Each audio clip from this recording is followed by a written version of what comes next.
Привет, друзья, привет, подписчики, привет, враги, ну и все те, кто случайно напоролся на это видео, как говорится. Меня зовут Олег Кашинцев, если вы забыли, я майор полиции в отставке, бывший оперативник.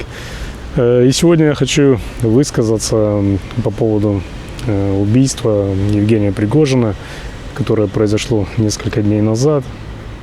Последний раз о нем я рассказывал, когда записывал видеоролик о его мятеже, где рассматривал несколько версий этого мятежа, среди которых в том числе была версия о том, что это, возможно, какая-то постанова, спектакль, в которой Пригожину была отведена какая-то определенная роль. И другая версия – это то, что это был на самом деле настоящий мятеж, в котором Пригожин ничего не играл, он, как говорится, играл сам себя. И в конце того ролика я сказал, что если в ближайшее время где-нибудь не всплывет труп Пригожина, то очень сложно будет назвать это все настоящим мятежом. Но, как мы видим, спустя ровно 2 месяца труп Пригожина не просто всплывает, он падает, как говорится, с небес. Причем падает вместе с его как правой, так и левой рукой. Ну, то есть Уткин и еще там один чувак, который с ним летел в этом самолете. Видеоролик о версиях мятежа вы можете посмотреть по ссылке в описании. Будет ссылка. Вот. Ну, что касается убийства, да, Пригожина. Для меня абсолютно очевидно и никаких иллюзий в этом плане не питаю, что это убийство заказал, организовал сам Владимир Путин, которому Пригожин, так сказать, мягко наставил люлей, да, то есть показал его не в самом лучшем свете, как главу государства, да, и, соответственно, на этого человека, на Пригожина, Путин, так сказать, обиделся, да, мягко говоря. Ну и в итоге это все привело к тому, что его самолет был взорван. Пока еще неизвестно, что стало причиной взрыва. То ли это заложенная бомба на борту, то ли это ракета зенитная. Ну, я думаю, что это, скорее всего, была заложенная бомба на борту. Вот. Но, конечно, что касаемо фигуры Пригожина, я удивляюсь, насколько нужно быть глупым, наивным, чтобы поверить тому, что ему наобещал Путин и Лукашенко, да. Я думаю, что они ему, скорее всего, наобещали, что он останется в живых, что он будет дальше руководить там своей ЧВК где-нибудь в Африке. И насколько нужно быть глупым, идиотом, чтобы поверить таким людям. Но в итоге, я так понимаю, уголовное дело в отношении Пригожина было прекращено не просто так. Путину нужно было сделать так, чтобы Пригожин после этого мятежа остался на свободе, где его легко можно было достать и показательно, это я подчеркиваю именно показательно, его казнить, чтобы показать другим, сомневающимся или тем, кто строит какие-то планы по поводу нового мятежа. Так вот, Путину нужно было показать всем этим людям, что не нужно митинговать, не нужно устраивать мятежи, не нужно быть, как Путин называет таких людей, предателями, иначе вас будет ждать именно такая судьба, какая была, значит, уготовлена Пригожину, а именно свалиться с небес и разбиться там, не знаю, в смятку. Вот.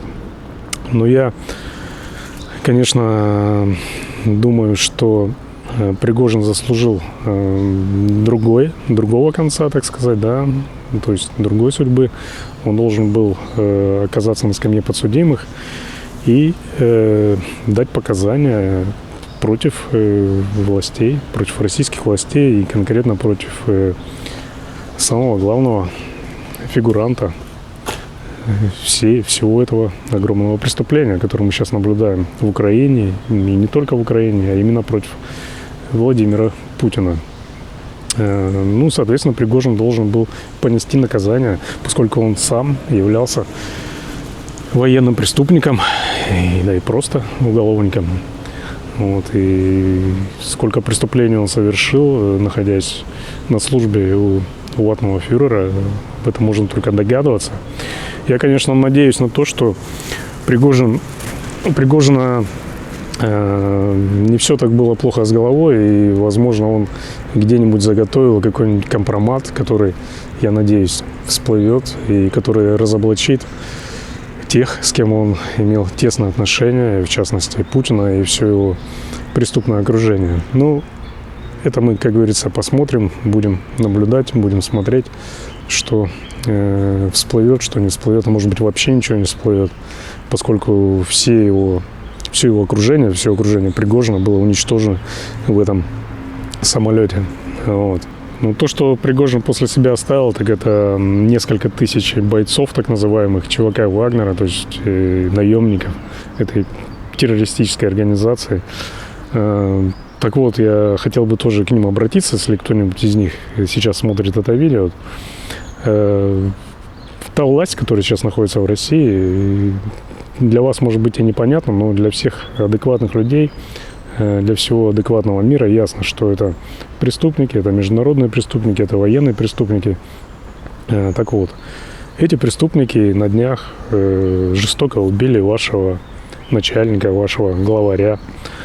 А теперь делают вид, что они к этому не причастны, как будто так и должно все происходить, как это произошло. Они просто-напросто показали, что вы ничего для них не значите, вы для них как обычное пушечное мясо, как расходный материал, которым можно попользоваться, там, не знаю, закидать вами позиции, так сказать, врага, да, в кавычках. Вот, и все. И больше вы им ни для чего не нужны. Они попользовались Пригожиным, когда он стал представлять для них опасность и перестал быть им нужен. Они что сделали с ним? Правильно, они его отправили в ад. Да? То есть они его уничтожили. Я думаю, что отношения у вас с вашим главарем, с Пригожиным, были прекрасны. И то, что вы должны сделать, это как минимум отомстить, наверное, за него, да? Это было бы, наверное, правильным с любой точки зрения. Вот. И я хочу вам сказать, что на самом деле сейчас ваш главный враг, он сидит в Кремле, да, и вы знаете его имя, это Владимир Путин. И поэтому я думаю, что вам нужно разворачивать свое оружие в направлении Кремля, вот, перестать быть пушечным мясом на преступной войне и показать, что вы на самом деле действительно уважаете себя и уважаете какие-то принципы, с которыми вы пришли в эту организацию, да, и руководитель которой был так бесславно убит. Вот. К тому же недавно РДК, Русский добровольческий корпус, да, вынес предложение вам вступить в войну на стороне Украины, имеется в виду тем, кто не причастен к военным преступлениям.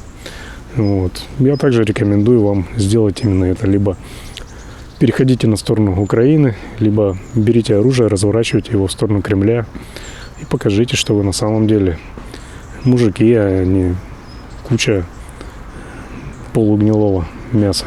У меня на сегодня все. Не пропускайте новых видеороликов. Ну и, как всегда, ставьте лайки, делитесь этим видео и подписывайтесь на этот канал. Здесь вас никто не обманет.